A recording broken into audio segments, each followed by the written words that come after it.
नील गगन के नीचे दूर दूर तक फैला एक सुंदर जंगल था। इस जंगल का नाम था हरित वन। यहाँ हर ओर हरियाली थी, पेड़ों की शाखाएं फलों से लदी रहती थीं और सुबह होते ही पक्षियों की चहचहाहट से पूरा वन गूंज उठता था। उसी जंगल के एक किनारे आम, अमरूद और जामुन के पेड़ों से घिरे एक छोटे से घोंसले में रहती थी एक चिड़िया, रानो। रानो मेहनती थी, समझदार थी और सबसे बड़ी बात, उसे बागबानी का बहुत शौक था।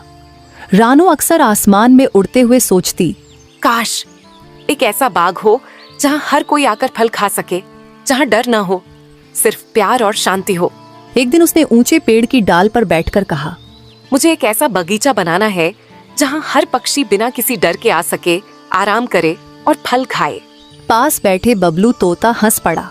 अरे रानो, तेरे बस की बात नहीं है ये, अकेली चिड़िया और इतना बड़ा बगीचा। मीठी मैना ने भी टोकते हुए कहा, और अगर मान भी लो तूने बना लिया तो कोई और आकर छीन लेगा। जंगल में नियम नहीं चलते रानो, यहाँ ताकत चलती है। तो मैं नियम बदलने की कोशिश करूंगी। जब सब साथ हों तो कोई भी सपना बड़ा नहीं होता। एक दिन रानो ने ठान लिया कि अब वो अपने सपने को हकीकत में बदलेगी, लेकिन उसके पास बीज नहीं थे, तो वो उड़ चली बीजों की तलाश में। रास्ते में उसे मिली नीलू मौसी, एक बूढ़ी और ज्ञानी पक्षी। कहाँ जा रही हो बेटी इतनी जल्दी जल्दी? मौसी, मुझे एक बगीचा बनाना है, लेकिन मेरे पास बीज नहीं है। नीलू मौसी मुस्कुराई और पंखों से एक थैला निकाला। ये लो, ये बीज आम के नहीं, आस के हैं। इन्हें सिर्फ मेहनत, धैर्य और प्यार से उगाना होता है। धन्यवाद मौसी, मैं इन्हें संभाल कर रखूंगी और इनसे जंगल का चेहरा बदल दूंगी। रानो ने एक खुली जमीन ढूंढी, वहां से झाड़ियां हटाई, मिट्टी तैयार की और बीज बो दिए। इसी बीच पहुंचा कालू कौवा और उसकी टोली। ये जमीन तेरी नहीं है, यहाँ हमारी निगरानी चलती है। मैं ये बगीचा सबके लिए बना रही हूँ, आप भी इसमें फल खा सकेंगे। हमें फल नहीं, हुकूमत चाहिए, और हुकूमत ऐसे नहीं बांटी जाती। रानो कुछ नहीं बोली। उसने मन में कहा, मैं डरूंगी नहीं, ये बगीचा जरूर बनेगा। एक रात तेज आंधी आई। रानो ने देखा कि पौधे झुक रहे हैं, कुछ तो टूट भी गए। हे आसमान, क्या मेरी मेहनत ऐसे ही चली जाएगी? लेकिन सुबह होते ही उसने टूटी टहनियां फिर से खड़ी की, मिट्टी फिर से समतल की और बगीचे की देखभाल शुरू कर दी। रानो की मेहनत देखकर कुछ पक्षी प्रभावित हुए। रानो, तू अकेली तो नहीं है, मैं तेरी मदद करूंगा और साथ ही हर सुबह एक नया गीत गाऊंगा बगीचे के लिए। और मैं सफाई की जिम्मेदारी लूंगी। ये बगीचा हमारे जंगल का सबसे सुंदर कोना बनेगा। अब बगीचे में जान आ गई। कालू कौवा अपनी हार पचा नहीं पा रहा था। उसने रात को अपने साथियों से कहा, अगर ये बगीचा फल देने लगा तो जंगल में हमारी बादशाहत खत्म हो जाएगी। आज रात इसे नष्ट करना होगा। उसी रात जब रानो अपने घोंसले में थी, उसे कुछ अजीब सी फड़फड़ाहट सुनाई दी। वह तुरंत उड़कर बगीचे पहुंची और देखा कालू और उसकी टोली पौधों को कुचल रहे थे। जागो साथियों, कोई हमारे सपनों को कुचलने आया है। एक के बाद एक पक्षी आ पहुंचे। बंटी बुलबुल, मीठी मैना, चकाचक चिड़ी, यहाँ तक कि उल्लू दादा भी, सबने मिलकर कालू की टोली को भगा दिया। अब जंगल में एक बात साफ हो गई, रानो अकेली नहीं थी, अब सभी उसके साथ थे। बगीचे की पहली फसल बस आने ही वाली थी। आम, अमरूद और जामुन से लदे पेड़ धीरे धीरे तैयार हो रहे थे। हरित वन में अब एक नई सुबह उग रही थी। रानो का बगीचा अब सचमुच किसी स्वर्ग से कम नहीं लग रहा था। आम के पीले फूल खिल चुके थे, अमरूदों की खुशबू हवा में घुली हुई थी और जामुन की शाखें गहरे बैंगनी रंग से लहराने लगी थीं। हर सुबह जंगल के पक्षी अब बगीचे में इकट्ठा होते। कोई सिंचाई करता, कोई पत्तियां साफ करता और कोई घोंसले की टहनियों से झूले बनाता। अब यह जगह केवल बगीचा नहीं, बल्कि एक साझा सपना बन चुकी थी। रानो अपने घोंसले में बैठकर मुस्कुराती और सोचती, शायद यही असली खुशी है, जब सब मिलकर कुछ अच्छा बनाएं। पर जंगल के एक कोने में अब भी कालू कौवा बैठा हुआ गुस्से में अपनी चोंच पटक रहा था। उसकी चाल नाकाम हो चुकी थी, उसकी टोली तितर बितर हो गई थी और अब उसके पास कोई सत्ता नहीं बची थी। उसने खुद से वादा किया अगर मैं इस बगीचे को नहीं चला सकता तो किसी और को भी नहीं चलाने दूंगा। अब कालू ने एक नई योजना बनाई। वो अब जंगल के बाहर से मुसीबत लेकर आने वाला था। कुछ ही दिनों में बगीचे में फलों की भरमार हो गई। बंटी बुलबुल ने सबके लिए मीठा गीत गाया। आया फल का मौसम प्यारा, हर पेड़ ने रंगों से संवारा। राणो बहन का सपना साकार, अब बगीचा बनेगा उपहार। राणो ने एक सुझाव दिया। क्यों न हम इन फलों को जरूरतमंद पक्षियों में बांटें? बहुत से पक्षी ऐसे भी हैं जिन्हें खाना नहीं मिल पाता। सभी ने ताली बजाई।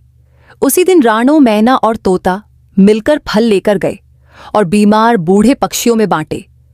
जंगल में राणो की इज्जत और बढ़ गई। लेकिन जैसे जैसे बगीचे की चर्चा फैली, जंगल के बाहर रहने वाले पक्षियों को भी इसकी खबर लगी। खासकर पास के शुष्क वन से आए 3 बड़े और चालाक पक्षी, भूराबाज, शेरू काला गिद्ध, दमन भूखी चील, झपाटा, ये तीनों राक्षसी पक्षी थे। जहां जाते लूटपाट करते और दूसरे पक्षियों के घोंसले उजाड़ देते। कालू कौवा अब उनकी मदद से बदला लेना चाहता था। उसने जाकर कहा, उस बगीचे में मीठे फल हैं, लेकिन उन्हें राणो नाम की चिड़िया ने कब्जा कर रखा है। अगर तुम चाहो तो मैं रास्ता दिखा सकता हूं। गर्मियों की एक तपती सुबह थी। जंगल की हरियाली सूख चुकी थी और तालाब में पानी सिर्फ नाम का बचा था। एक पुराने पीपल के पेड़ पर रहता था कालू, एक समझदार मेहनती कौवा जो अपने परिवार से बेहद प्यार करता था। उसकी पत्नी नीलो बहुत ही स्नेही और सहनशील थी। दोनों का एक बेटा था, जग्गू। सब कुछ ठीक चल रहा था, लेकिन फिर एक दिन शहर से आई एक नई कौमी, गोरी। उसका अंदाज, उसकी चाल और उसकी चिकनी चमकती पंखों वाली खूबसूरती ने कालू को अपनी ओर खींच लिया। धीरे धीरे कालू का ध्यान नीलो से हटने लगा। गोरी भी चालाक थी। उसने धीरे धीरे कालू को अपने जाल में फंसा लिया। एक दिन कालू ने चुपचाप गोरी से शादी कर ली, बिना नीलो को बताए। जब नीलो को सच्चाई पता चली, उसका दिल टूट गया। उसने कुछ नहीं कहा, लेकिन उसके आंसू सब कुछ बयां कर रहे थे। जग्गू भी समझ गया कि अब उसका घर पहले जैसा नहीं रहा। फिर एक दिन गोरी ने कालू से कहा, मैं अब अकेले नहीं रहूंगी, मुझे तुम्हारे घर में ही रहना है। कालू ने जिद में आकर नीलो से झगड़ा किया और गोरी को घर ले आया। अब उस छोटे से घोंसले में थीं 2 पत्नियां, नीलो जो चुपचाप रोती रहती और गोरी जो हंसते हुए हुक्म चलाती। गोरी से कालू की एक बेटी हुई, चीकू। चीकू को हर चीज मिलती, प्यार, खेल और गलती पर भी मिठाई। पर जग्गू माँ की आंसू देखता और धीरे धीरे चुप रहने लगा। घर अब घर नहीं रहा। एक दिन नीलो ने कहा, मैं जा रही हूँ कालू, लेकिन मेरा बेटा यहीं रहेगा, उसे तेरा सच देखना है। वो पुराने पीपल से उठकर चली गई। अब घर में गोरी का राज था और कालू की आंखों से चैन गायब। जग्गू अब उससे बात नहीं करता। चीकू हंसती है, खेलती है, पर कालू की आंखें बस जंगल की खिड़की से बाहर देखती रहती हैं। वहीं जहां से उसने एक दिन नीलो को देखा था, वो शाम की हवा आज सन्नाटा लाती है। सबक, जो सच्चा साथ दे उसे कभी ना छोड़ो। गहरे रहस्यमयी जंगल में एक विशाल घना पेड़ था। इसी पेड़ की ऊंची शाखाओं पर राणो नाम की चिड़िया अपने 3 नन्हे बच्चों के साथ रहती थी। राणो बुद्धिमान और साहसी थी और वह अपने बच्चों से बहुत प्यार करती थी। उसी पेड़ की दूसरी शाखा पर गोरी नाम की एक सफेद कौवी भी अपने 3 बच्चों के साथ रहती थी। राणो और गोरी में बहुत गहरी दोस्ती थी। दोनों अपने अपने घोंसले से एक दूसरे की मदद करती और उनके बच्चे भी साथ खेलते थे। जंगल में एक पुरानी दहशत फैली हुई थी, चुड़ैल चिड़िया। ऐसा कहा जाता था कि वह एक काली भयानक चिड़िया थी, जिसकी आंखें लाल जलती थीं और जिसकी आवाज सुनकर पक्षी कांप उठते थे। जो भी बच्चा उसकी आंखों में देख लेता वह हमेशा के लिए बदल जाता। पर ये बातें बस कहानियां लगती थीं। लेकिन एक रात जंगल में अजीब घटनाएं होने लगी। हवा सिहरन पैदा करने लगी, पेड़ों की शाखाएं बिना हवा के भी हिलने लगी और दूर कहीं किसी की भयावह हंसी गूंज उठी। राणो और गोरी को लगा कि यह महज एक भ्रम है, लेकिन फिर कुछ ऐसा हुआ जिसने सबको डरा दिया। उस रात घना अंधेरा था। राणो अपने बच्चों को अपने पंखों के नीचे छिपाकर सो रही थी। तभी अचानक उसकी नींद खुल गई। उसे महसूस हुआ कि कोई घोंसले के पास मौजूद है। जब उसने इधर उधर देखा तो कुछ नजर नहीं आया, लेकिन हवा में एक अजीब सी गंध थी। अचानक गोरी कौवी के घोंसले से चीखने की आवाज आई। राणो ने जल्दी से नीचे झांका और देखा कि एक बड़ी काली चिड़िया गोरी के बच्चों की ओर बढ़ रही थी। उसकी आंखें जलते अंगारों जैसी थीं और उसके पंखों से धुआं उठ रहा था। वह चुड़ैल चिड़िया थी। गौरी ने घबराकर अपने बच्चों को अपने पंखों में छिपाने की कोशिश की, लेकिन तब तक बहुत देर हो चुकी थी। उसके तीनों बच्चों ने चुड़ैल चिड़िया की लाल आंखों में देख लिया था और वे अचानक पूरी तरह शांत हो गए, जैसे किसी जादू में बंध गए हों। उनकी आंखें भावहीन हो गईं और वे बिना हिले डुले बैठ गए। राणो जानती थी कि अगर उसने कुछ नहीं किया तो गौरी के बच्चे हमेशा के लिए चुड़ैल के वश में चले जाएंगे। उसने हिम्मत जुटाई और जोर से चिल्लाई, दूर हटो चुड़ैल, यह जंगल हमारा है, तुम्हारा नहीं।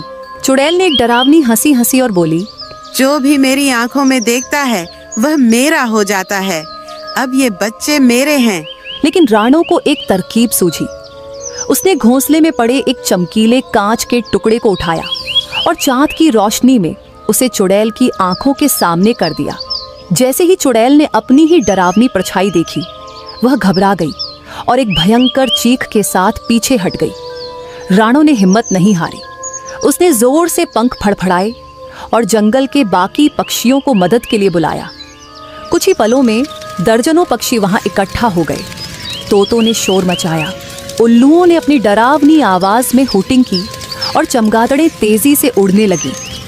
इतना हंगामा सुनकर जंगल का सबसे पुराना और बुद्धिमान पक्षी बूढ़ा गरुड़ वहां आ गया। उसने अपनी शक्तिशाली आवाज में कहा, जंगल की चुड़ैल, तुम्हारा अंत आ चुका है। यह जंगल अब तुम्हें स्वीकार नहीं करता। चुड़ैल चिड़िया ने भागने की कोशिश की, लेकिन गरुड़ ने अपने शक्तिशाली पंजों से उसे पकड़ लिया और उसे जंगल के सबसे गहरे हिस्से में फेंक दिया, जहां से कोई भी वापस नहीं आता था। चुड़ैल की चीखें दूर होती गईं और फिर जंगल में सन्नाटा छा गया। गौरी के बच्चों की आंखों में फिर से चमक लौट आई। वे धीरे धीरे होश में आने लगे। गौरी ने राहत की सांस ली और राणो को गले लगाया। अगर तुम ना होती तो मेरे बच्चे हमेशा के लिए उसके वश में चले जाते, गौरी ने कहा। राणो मुस्कुराई और बोली, डर से भागने के बजाय हमें उसका सामना करना चाहिए।